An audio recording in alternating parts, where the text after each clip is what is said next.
Disiarkan langsung dari studio MNC Conference Hall Ainus Tower Jakarta. Inilah Rakyat Bersuara bersama Aiman Wicaksono.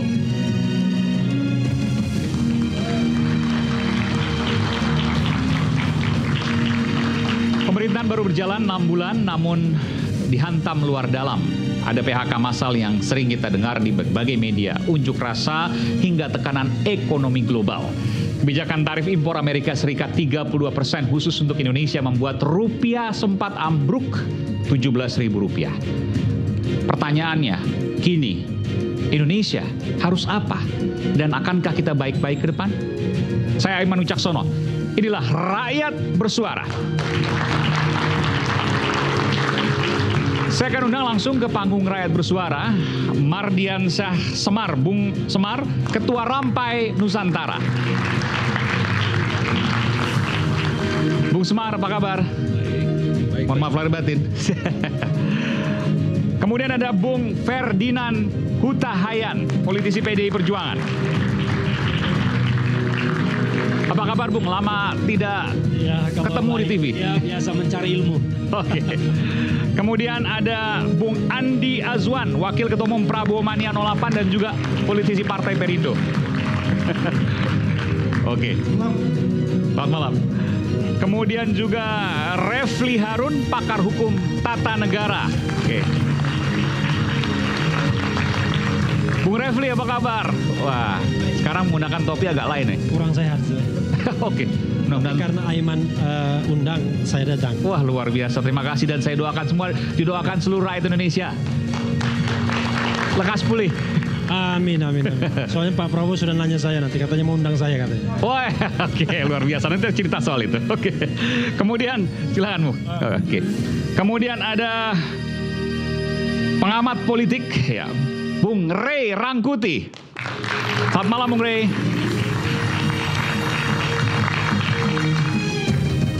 Ya, silakan Bung Ray. Yep. Dan ini yang baru saja viral di berbagai media online, portal, adalah Pak Amir Hamzah, pengamat intelijen dan geopolitik. Pak Amir, apa kabar? Ini kalau dibilang pengamat intelijen cocok ya Pak? Nggak kelihatan soalnya. Silakan Pak Amir. Siap. Nanti kita akan bicara soal apa yang Anda sampaikan ya di berbagai online media online, portal. Namun saya ingin langsung ke Bung Ferdinand Hutahayan. Bung Ferdinand, di mata Anda seorang politisi PDI Perjuangan, apa yang terjadi dengan Indonesia saat ini? Ya, terima kasih Mas Aiman, terima kasih. Kemarin, bentar, sebelum saya tanya itu, kemarin ada pertemuan petinggi Gerindra ke Teguh Umar tampaknya ya. Apakah Pak Prabowo ikut? Mohon maaf, kita tidak bisa menyampaikan apapun terkait. Tapi ada mobil Maung Putih soalnya tuh. Sekali ada pertemuan, tetapi tentang apa dan siapa kita dilarang untuk menyampaikan saat. Oh, dilarang, oke. Nanti kan akan ada waktunya. Bebas. Nanti akan ada waktunya disampaikan secara resmi. Oke, tapi intinya baik. Bahwa betul ada petinggi, betul ada pertemuan. Betul ada pertemuan. Oke, dan sikap PDI Perjuangan tetap kritis, tidak berubah. PDI Perjuangan sikapnya sampai saat ini akan selalu bersama dengan rakyat. Oke, kan semua partai juga begitu pasti. Ya. Oke. Sekarang saya bertanyakan kepada Bung Ferdinand Hutahayan, apa yang ada di benak Anda? Ya, pertama kondisi saat ini. Ya, pertama kita melihat bahwa saat ini kekeliruan paling mendasar bagi bangsa kita adalah kita tidak memiliki pemimpin saat ini, tetapi memiliki penguasa, memiliki bos. Kenapa demikian? Karena pemimpin itu adalah mengarahkan, menunjukkan jalan, membawa yang dipimpinnya kepada jalan yang memang dibuka oleh pemimpinnya. Nah, sekarang yang terjadi adalah kita hanya memiliki seorang penguasa, seorang bos yang merasa bahwa semua yang dipikirkannya, semua yang diucapkannya itu adalah sebuah kebenaran dan yang lain harus ikut. Maka ketika dari awal-awal pemerintahan pasar merespon kabinet dari pemerintahan Pak Prabowo ini dengan sentimen negatif, Pak Prabowo kan malah menanggapinya dengan, ya menurut saya dengan kata yang tidak patut. Ya, saya tidak ingin mengucapkannya tapi semua sudah mendengar. Nah, persoalan kemudian semakin timbul karena apa? Pejabat-pejabat di kabinet pemerintahan Pak Prabowo ini banyak yang sedang belajar menjadi pejabat. tidak menguasai bidangnya, malah hanya cenderung berbicara dan membuat kisruh situasi di negara kita.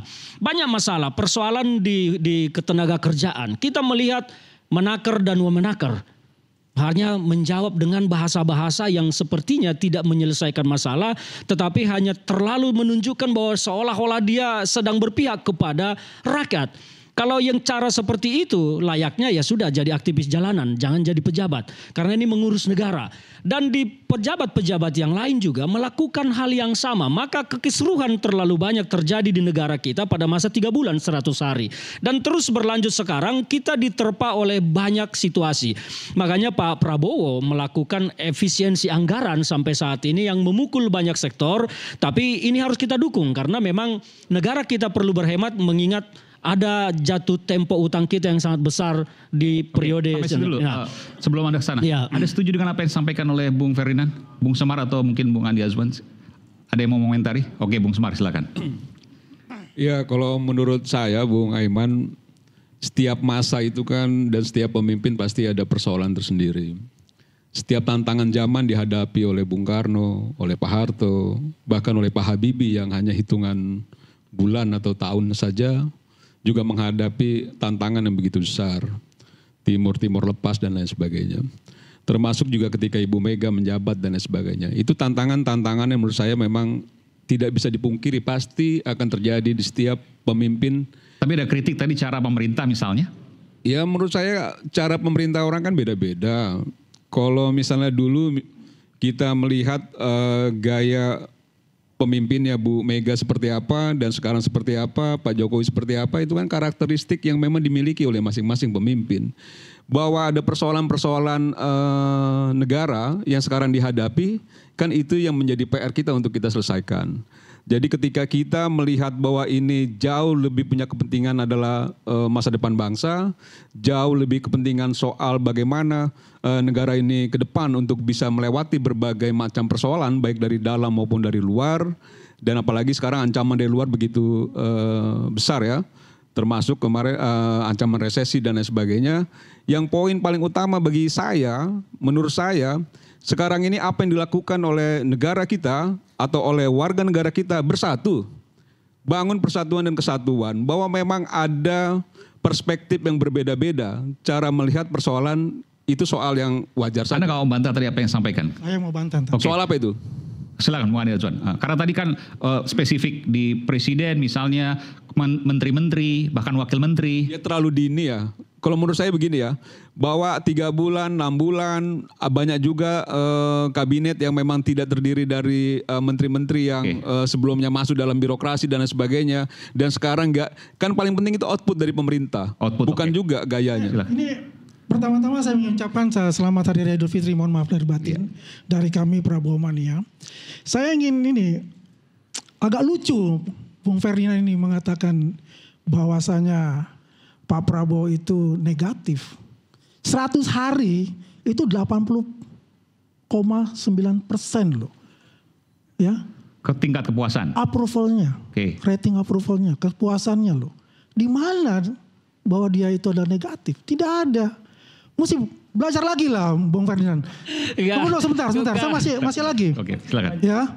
Kedua, mengenai wamenaker dan nakar. Mereka sudah bekerja loh. Ya. Coba. Belum ada sejarah di Republik ini ya bahwa ojol itu mendapatkan bantuan hari raya. Baru kali ini Presiden Prabowo memberikan itu. Artinya apa? Negara hadir di sana. Ya, bagaimana memperhatikan rakyat kecil. Jangan salah bahwa Pak Prabowo ini kan populis. Selalu memikirkan bagaimana isi perut masyarakat, isi kantong masyarakat, dan isi otak masyarakat. Siang malam dia bekerja, dan menteri-menterinya pun bekerja. Coba ingat, untuk Kementerian Pertanian kita lihat. Ketika Bulog diselesaikan, sekarang apa? 2000% peningkatan dari hasil panen. Hari Raya, bulan Ramadan tidak ada gonjang-ganjing. Kalau tahun kemarin gonjang-ganjing. Ini adalah bukti dari kerja keras menteri-menteri Pak Prabowo. Nggak ada itu yang namanya negatif kalau kita lihat.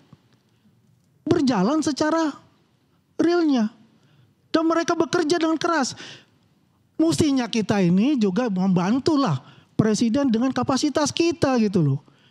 Ya, silakan Bang. Ya, jadi memang apa yang disampaikan oleh sahabat saya Mas Andi ini ya wajar sebagai pendukung Pak Prabowo. Itu lumrah. Tetapi yang kita lihat sekarang fakta di lapangan yang terjadi adalah keluhan dari masyarakat cukup tinggi terkait situasi yang ada. Dan yang paling kita persoalkan itu adalah cara pemerintah merespon persoalan yang ada. Ya, cara pemerintah merespon persoalan yang ada ini cenderung seperti agak santai, terlambat, dan hanya bicara. Santai di mana misalnya? Seperti yang terbaru.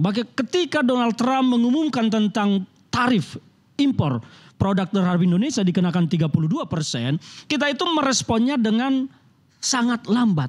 Negara-negara lain sudah memberikan respon yang menunjukkan apa yang harus dilakukan. Karena apa?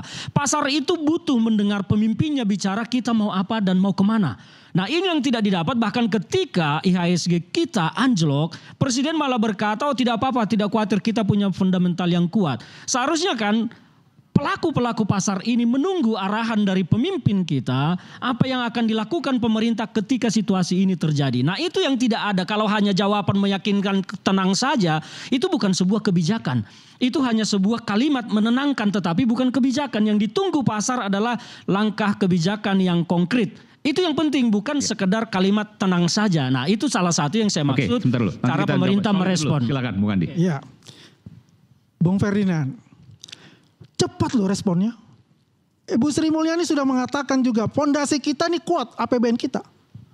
Ya. Itu sudah dikatakan dan dia mengundang semua stakeholder, organisasi-organisasi ya untuk hadir, untuk bisa memberikan pencerahan kepada mereka. Walaupun pasar pada saat itu kaget, wajar, seluruh dunia, even di Wall Street itu merah. Itu wajar karena kaget. Ini kan negara dunia ini kan uncertainty gitu loh. Yang dulu itu biasanya role based multilateral, sekarang unilateral. Jadi sendiri-sendiri. Udah nggak ada lagi tuh NAFTA gitu kan, udah nggak ada lagi itu yang namanya IMF yang punya fungsi. Bank Dunia nggak punya fungsi sekarang. Betul. Sekarang nggak terdengar itu. Tidak terdengar semua, ya kan? Sekarang bagaimana memprotek diri kita, memprotek negara kita? Coba apa yang dilakukan? Gerak cepat langsung. Menko Perekonomian bergerak cepat. Presiden Prabowo bergerak cepat. Hari ini dikumpulkan, kebetulan tadi saya hadir dari sana, hari ini dikumpulkan sejumlah pelaku usaha, termasuk para menteri untuk menyampaikan informasi-informasi terkait dengan ekonomi yang positif begitu ya. Benar kan saya katakan bahwa itu positif bahwa kita, APBN kita kuat untuk itu. Even termasuk MBG juga sudah masuk dalam blanket itu, di APBN itu. Nggak ada itu. Oke. Inilah, kita ini harus memberikan pencerahan, memang kita akui. Presiden cuma mengakui masalah komunikasi. Masalah komunikasi. Bahwasanya komunikasi memang belum begitu mulus di pemerintahan sekarang. Dan itu pasti akan diperbaiki. Tapi yang jelas apa yang dilakukan, langkah-langkah yang dilakukan itu sudah merupakan kebijakan yang pro rakyat. Ingat ya, kita itu tidak model Kanada, model Cina, dia punya perekonomian yang kuat, dia bisa melawan. Tapi kita lakukan adalah bagaimana kita menghimpun negara-negara ASEAN bersama-sama untuk mengadakan pendekatan kepada pemerintah Amerika Serikat untuk itu. Bagaimana bisa ya, mungkin karena begini, ada 20 negara yang kena reciprocal itu, tarif itu. Indonesia nomor 15. Karena kita surplus 18 miliar. Dan itu masalah sebenarnya. Itu masalahnya karena sebetulnya. Kita surplus saja. Ya kan? Nah makanya diusahakanlah ya Pak Presiden mengutus Menko Perekonomian untuk bisa bernegosiasi di sana. Begitu Bang Ferdinand. Ya. Oke. Ada anomali yang disampaikan sahabat saya ini tentang ekonomi Indonesia. Tadi disampaikan fundamental ekonomi kita kuat, tapi di sisi lain berkata kita tidak seperti Cina dan Kanada yang ekonominya kuat. Jadi sebetulnya ekonomi kita itu kuat atau lemah sih sekarang? Ekonomi kita itu kuat untuk menghadapi ya uncertainty world ini. Ya, saya katakan kenapa NAFTA Kanada, Meksiko dan Amerika yang dibuat oleh Amerika, ya, itu melakukan reciprocal juga 25% loh. Kan artinya apa? Udah nggak ada teman di dunia ini. Artinya apa? Unilateral sekarang, bukan multilateral. Justru apa yang Anda sampaikan itulah yang terjadi sekarang. Nah, kami melihat bahwa yang dilakukan pemerintah responnya terhadap situasi yang terjadi menurut kami itu lambat. Responnya kurang cepat karena pasar ini butuh mendengar pemimpinnya. Ketika alarm berbunyi, pemimpin itu harus berbicara dan bersuara. Apa yang harus disampaikan kepada publik terkait kebijakan. Bukan bicara tenang saja fundamental ekonomi kita kuat. Tetapi harus langkah konkret kita akan melakukan ini antisipasi. Kita sudah paham antisipasinya ini. Itu yang mau kita dengar dari pemerintah. Dan kita tidak mendengar itu bro. Come on, itu sudah dibicarakan. Sudah diinformasikan. Sudah. Kapan dibicarakan? Baru hari ini dikumpulkan. Salah, bulan Maret sudah ada itu. Bulan Maret sudah ada. Sudah bicara ketika diumumkan bahwasanya ada ya oleh kebijakan tarif baru oleh Amerika, Ibu Sri Mulyani sudah lakukan. Kenapa kebijakannya tidak ada ketika memang dari Maret sudah diantisipasi? Bagaimana kebijakan nggak ada? Seperti apa kebijakan? Coba? Apa respon pemerintah terhadap situasi yang jelas ada? Itu dia mengkalkulasi ulang ya untuk ekspor kita. Ya, mengkalkulasi ulang. Import kita juga kalkulasi ulang. Makanya ada namanya bulan Maret. Saya sampaikan. Faktanya bulan Maret Indonesia masih berkutat soal Apple TKDN-nya yang mau masuk ke Indonesia. Sekarang begitu kejadian Indonesia menjerit mau menderegulasi soal TKDN termasuk Apple. Jadi kalau Anda bilang sudah diantisipasi itu tidak benar karena faktanya. Soal Apple saja itu Apple yang mau masuk Indonesia. Kalau itu. Sudah dilakukan. Kenapa Anda sekarang tidak ada kebijakan? Anda Google lagi, buka lagi, lihat. Pemerintah sudah melakukan apa yang terbaik untuk karena justru ukuran terbaik versi Anda dengan kami itu berbeda. Versi terbaik Anda itu terlalu rendah bagi kami. Masalahnya itu. Apa yang dilakukan pemerintah sudah tepat untuk kalau itu. tidak bisa mencerna dengan cermat. Secangkir kopi hangat yang nikmat akan menemani kita dalam Rakyat Bersuara hari ini. Jangan lupa, dan kami akan segera kembali sesaat lagi di Rakyat Bersuara.